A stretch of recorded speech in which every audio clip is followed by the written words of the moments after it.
देख रहे हैं अनहोनी। तो चलिए बढ़ते हैं आज की इस कहानी की ओर। अस्पताल में आया हर एक मरीज उस हवेली को देखता था। मरीजों का कहना था कि जब रात में वो सोते हैं तो वहां से उनको कुछ अजीब अजीब आवाजें आती है। दिन में भी कभी कभी आवाजें आ जाती हैं और अब तो रात में आवाज का आना रोज का ही हो गया था। मरीज हवेली से लगे इस अस्पताल में आना नहीं चाहते थे, लेकिन आजकल अस्पतालों में फैल रही बीमारी कोविड के कारण जहां जगह मिल जाए वही सही है। लोगों को तो अस्पताल ही नसीब नहीं हो रहे थे, इसलिए जिसको जहां ऑक्सीजन और पलंग मिल रहा था वहीं एडमिट हो रहे हैं। अस्पताल का चौकीदार बता रहा था कि यह बहुत ही लगभग 100 साल पुरानी एक डरावनी हवेली है। चौकीदार के पिताजी ने उसको बताया था कि कभी उस हवेली के पास भी मत जाना, लेकिन मजबूरी थी जो उसकी नौकरी इसी अस्पताल में लग गई और परिवार का पेट पालने के लिए इसी अस्पताल में नौकरी करनी पड़ी। आज एक मरीज वरुण, जो कि 15 दिन से अस्पताल में भर्ती था और हर रोज हवेली से आने वाली तरह तरह की आवाज़ों को सुनकर परेशान हो रहा था। उसने चौकीदार काका से हवेली में जाने की इच्छा जाहिर की। चौकीदार डर गया और बोला, नहीं, ना हम जाएंगे और ना ही तुम जाओगे, कहीं नहीं जाना है, यहीं पलंग पर लेटे रहो। वरुण ने अपने पलंग के बगल वाला पलंग भी देखा, जो कि 10 दिन पहले उसका दोस्त तरुण छोड़कर चला गया। उसको ऑक्सीजन नहीं मिला, इसलिए वो मर गया। अब उस पलंग पर एक आंटी लेटी हुई थी। इनसे तो कह भी नहीं सकता था उस हवेली के बारे में। अब उसने अपने आसपास देखा तो उसके हम उम्र बहुत ही सीरियस हालत में थे, इसलिए वरुण ने किसी से कुछ नहीं कहा और चुपचाप अपने पलंग पर लेट गया। रात के 12 बज चुके थे। वरुण इंतजार कर रहा था कि 12 बजते ही आवाजें आएंगी, और जब आवाजें आना शुरू हो गईं, वरुण उठकर बैठ गया, क्योंकि उसको जानना था कि आवाजें किसकी है और क्यों आ रही है। क्या हवेली में कोई कैद है या कोई आत्माएं हैं जो चीख पुकार करती हैं। अब वरुण से रहा नहीं गया। वो उठकर सबकी नजरों से बचकर अस्पताल के बाहर आ गया और हवेली की तरफ जाने लगा। जैसे ही उसने हवेली में कदम रखा कि हंसने की आवाज आई और दूसरी तरफ से आवाजें आ रही थी। मुझे नहीं मरना, मुझे बचा लो मुझे, ऑक्सीजन ऑक्सीजन। तरह तरह की आवाजें सुनकर वरुण का दिमाग घूम गया और वह हवेली के दरवाजे से ही वापस अस्पताल में आ गया।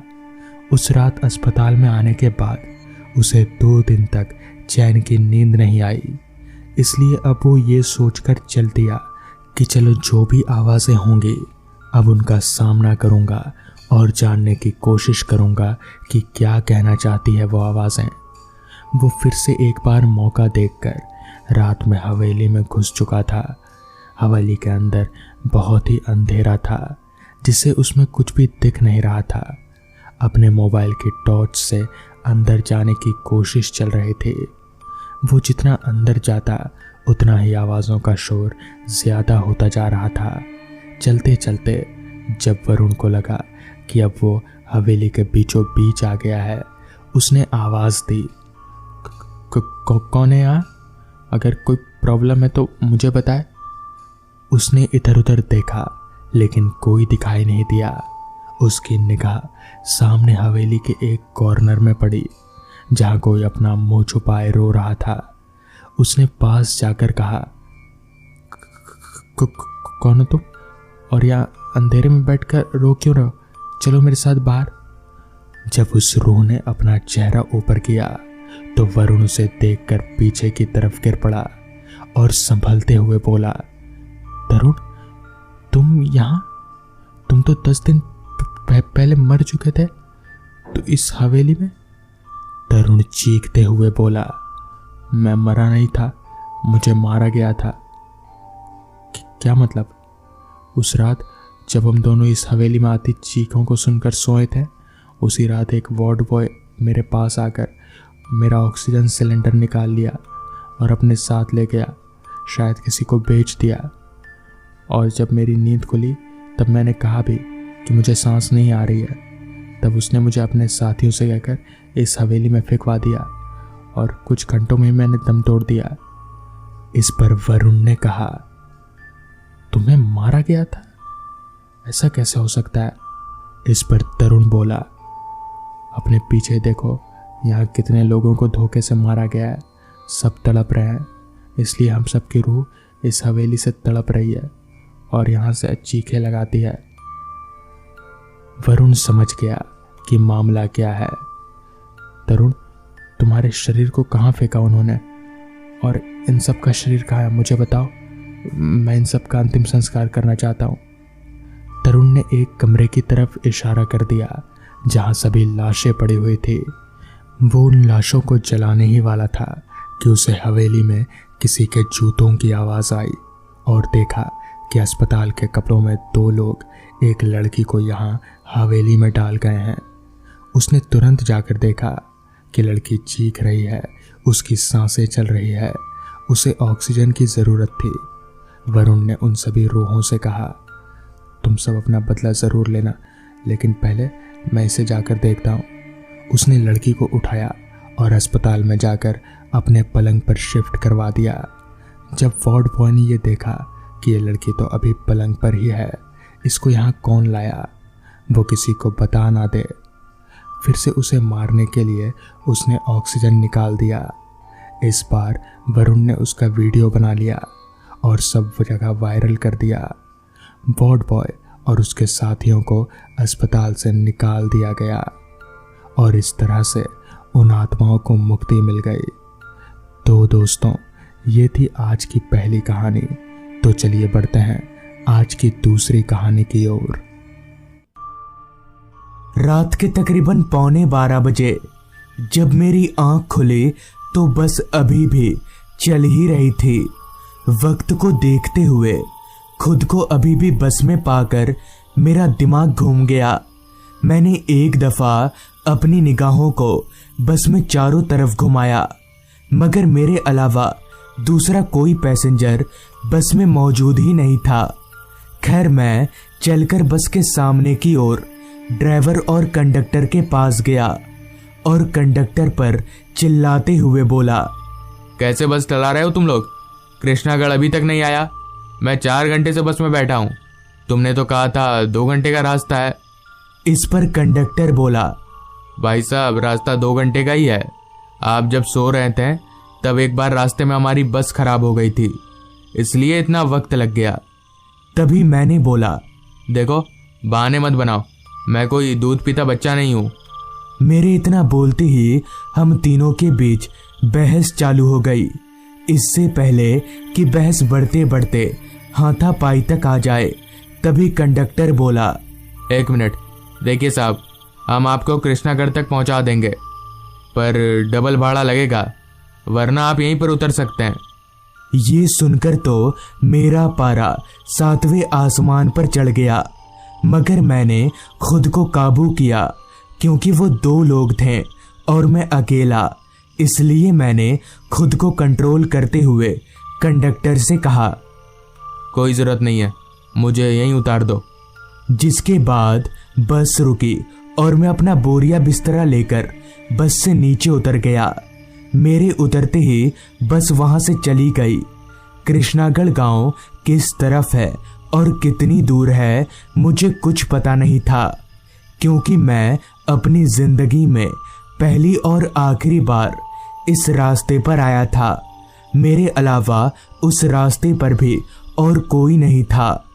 खामोशी और अंधेरे ने उस पूरे रास्ते को ऐसे जकड़ कर रखा था जैसे वो रास्ता इस दुनिया में ही ना होकर कहीं और हो।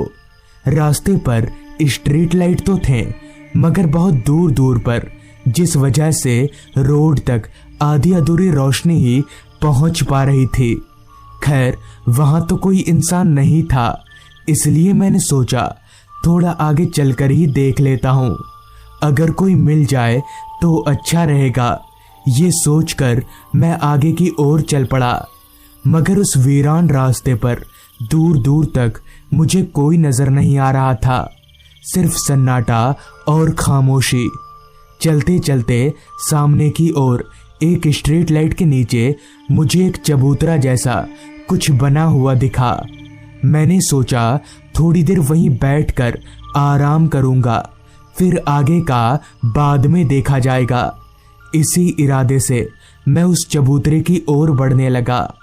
चलते चलते मैं जब उस चबूतरे के पास पहुंचा तो मैं हैरान रह गया, क्योंकि अब उस चबूतरे के ऊपर एक बूढ़ा आदमी बैठा हुआ था। मगर मैंने जब दूर से इस चबूतरे को देखा था तब तो यहाँ कोई नहीं था, तो फिर ये बूढ़ा आदमी कहाँ से और कब आ गया। खैर, मुझे थोड़ा अच्छा भी लगा, कम से कम अब मैं इस बूढ़े आदमी से पूछ सकता हूँ कि कृष्णागढ़ गांव कितनी दूर है। ये सोचकर मैं उस बुजुर्ग आदमी के पास गया और बोला, चाचा, ये कृष्णागढ़ गांव कितनी दूर होगा, आपको पता है क्या? इस पर उस बुजुर्ग आदमी ने कहा, वो जगह, वहां तो मैं भी जा रहा हूँ, मगर पैदल बहुत दूर पड़ेगा, इसलिए मैं चलकर यहीं पर बैठ गया। उस बुजुर्ग आदमी से ये सुनकर मैं भी उनके बगल में ही बैठ गया और थोड़ी देर सुस्ताने के बाद मैंने उस आदमी से कहा, तो फिर अब कैसे पहुंच सकते हैं कृष्णागढ़? इस पर बुजुर्ग आदमी बोला, अब पैदल चलना पड़ेगा और कोई रास्ता नहीं है, चलो। इतना बोलकर वो बूढ़ा आदमी अपनी जगह से उठकर खड़ा हो गया। उस आदमी के साथ ही साथ मैं भी उठा और हम दोनों आगे की ओर चलने लगे। अभी हम दोनों चल ही रहे थे कि तभी उस बुजुर्ग आदमी ने मेरे से कहा, तुम्हें रात में ऐसे चलते हुए डर नहीं लगता? जिस पर मैंने कहा, डर लगता है, चोर डकैतों से डर लगता है। फिर बुजुर्ग आदमी बोला, भूतों से डर नहीं लगता? तो मैंने कहा, नहीं, मैं ना तो भूतों को मानता हूँ और ना ही डरता हूँ। अब हम दोनों को चलते हुए काफी वक्त हो चला था। जहां इतनी देर से चलकर मैं थक कर चूर हो चुका था, वहीं वो बूढ़ा आदमी बिना किसी रुकावट के चले ही जा रहा था।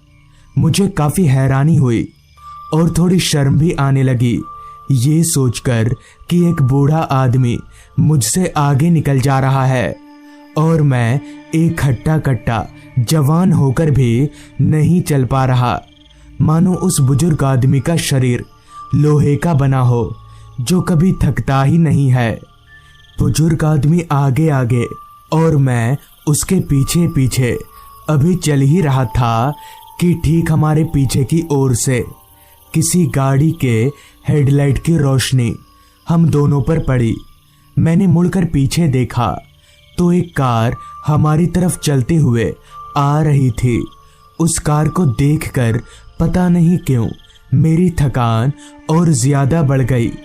तभी उस बुजुर्ग आदमी ने मुझसे कहा, कैसे भी करके इस गाड़ी को रोको तो हम लोग वहां पहुंच जाएंगे। इस पर मैंने जवाब दिया, कोई नहीं रुकेगा चाचा, आजकल कोई किसी पर विश्वास नहीं करता। मैंने इतना कहा ही था कि तभी वो कार चलते हुए ठीक हम दोनों के पास आकर रुकी। मेरी बात उल्टी साबित हो चुकी थी। इतने में ही कार के ड्राइविंग सीट के बगल वाली सीट की खिड़की खुली और अंदर से आवाज आई, बैठ जाओ, हम भी वहीं जा रहे हैं जहां तुम लोग जा रहे हो। इस पर मैंने हैरान होते हुए पूछा, आप लोग भी कृष्णागढ़ जा रहे हैं? तो कार के अंदर से आवाज आई, हाँ वहीं। ये सुनते ही मैंने गाड़ी के पीछे वाली सीट का दरवाजा खोला और हम दोनों, यानी मैं और वो बूढ़ा आदमी, हम दोनों कार के पीछे बैठ गए और हम दोनों के बैठते ही कार भी चल पड़ी। कार के अंदर बहुत ज्यादा अंधेरा था, इतना कि मैं अपने बगल में बैठे उस बुजुर्ग आदमी को भी नहीं देख पा रहा था। सामने की दोनों सीटों पर कोई बैठा हुआ है, बस इतना ही नजर आ रहा था। कार के अंदर एकदम खामोशी छाई हुई थी, क्योंकि कोई भी कुछ नहीं बोल रहा था। तभी मैंने अपनी चुप्पी तोड़ते हुए कहा, वैसे आप लोग इस रास्ते पर कहाँ जा रहे हैं? तभी सामने से आवाज आई, मैं एक डॉक्टर हूँ और ये मेरा ड्राइवर। हम एक जगह पर गए थे पेशेंट देखने, वहीं से आ रहे हैं। इस पर मैंने कहा, अच्छा, वैसे आप लोग कृष्णागढ़ में कहाँ रहते हैं? इस पर उस डॉक्टर ने थोड़ा खिसियाते हुए जवाब दिया, आपको इतना जानने की कोई जरूरत नहीं है, चुपचाप बैठे रहिए। ये सुनकर मैं एकदम से चुप हो गया, क्योंकि मुझे डर था कि कहीं ये भी उस कंडक्टर की तरह मुझे गाड़ी से उतार ना दे। अगर इसने भी मुझे उतार दिया तो मैं क्या करूँगा, ये सोचकर ही मैं शांत हो गया। अभी कार चल ही रही थी कि तभी मुझे ऐसा महसूस होने लगा कि कार अभी जिस रास्ते पर चल रही है, हम लोग उस रास्ते को पहले भी पार कर चुके हैं। हालांकि इस बात पर मुझे पूरा यकीन नहीं था, मगर पता नहीं क्यों बार बार मुझे ऐसा लग रहा था। और साथ ही साथ मुझे एक अजीब किस्म की घुटन सी महसूस होने लगी थी। ये सब मेरे साथ पहली बार हो रहा था। और एक बात जो मैंने नोटिस की, कार की रफ्तार अब काफ़ी बढ़ चुकी थी। यहाँ तक कि बाहर की चीज़ें भी रफ्तार की वजह से साफ तौर पर नहीं दिख रही थीं। लिहाजा मैंने ड्राइवर से कहा, ड्राइवर साहब, हमें कोई जल्दी नहीं है, आप गाड़ी धीरे भी चला सकते हैं। इस पर ड्राइवर के बगल में बैठे डॉक्टर ने कहा, आपको जल्दी नहीं है, मगर हमें तो है। तभी मैंने कहा, पर फिर भी इतनी तेज गाड़ी चलाना ठीक नहीं है, एक्सीडेंट हो सकता है। तो डॉक्टर ने कहा, एक्सीडेंट? हमारा तो पहले ही हो चुका है, अब तुम्हारा होगा। इतना बोलकर ही डॉक्टर मेरी ओर पलटा तो अंधेरे की वजह से उसका चेहरा तो नहीं दिखा, मगर उसकी आंखें एकदम लाल चमक रही थीं। इतने में ही ड्राइवर ने भी मेरी ओर देखा तो उसकी भी आंखें पूरी लाल चमक रही थीं। ये देखकर मुझे समझते देर नहीं लगी कि ड्राइवर और डॉक्टर वो दोनों कोई इंसान नहीं बल्कि कुछ और ही हैं, जिनकी गिनती इंसानों में नहीं होती। अभी मैं ये सब देखकर डर से कांप ही रहा था कि तभी इतनी देर से चुप बैठे उस बुजुर्ग आदमी ने उन दोनों से कहा, तुम लोग गाड़ी रोकते हो या चखाऊं मजा? उस बुजुर्ग आदमी के मुंह से ये सुनकर मुझे काफी हैरानी हुई। क्या उस बुजुर्ग आदमी को उन दोनों भूतों से डर नहीं लग रहा जो उसने ऐसा कहा? बुजुर्ग आदमी के मजा चखाने वाली बात पर ना तो डॉक्टर ने कुछ कहा और ना ही उसके ड्राइवर ने। इतने में ही उस बुजुर्ग आदमी ने मुझसे कहा, तुम डरो मत, कुछ नहीं होगा, इनसे मेरा सामना रोज होता है। इतना बोलकर ही उस बुजुर्ग आदमी ने अपना लंबा हाथ बढ़ाकर रास्ते के किनारे एक पेड़ को पकड़ लिया। उस बुजुर्ग आदमी का इतना लंबा हाथ देखकर मैं बहुत ज्यादा डर गया। और उससे भी ज्यादा हैरानी की बात तो ये थी कि उसके पेड़ पकड़ते ही गाड़ी भी रुक गई, जिसके साथ ही बुजुर्ग आदमी बोला, जल्दी भाग जाओ। उसके इतना बोलते ही मैं गाड़ी से निकलकर वहां से भाग गया। जिसके बाद मुझे पता चला कि उस रास्ते पर डॉक्टर की एक कार का एक्सीडेंट हो गया था, मगर वो बूढ़ा आदमी कौन था ये आज तक पता नहीं चल पाया। तो दोस्तों, ये थी आज की कहानी।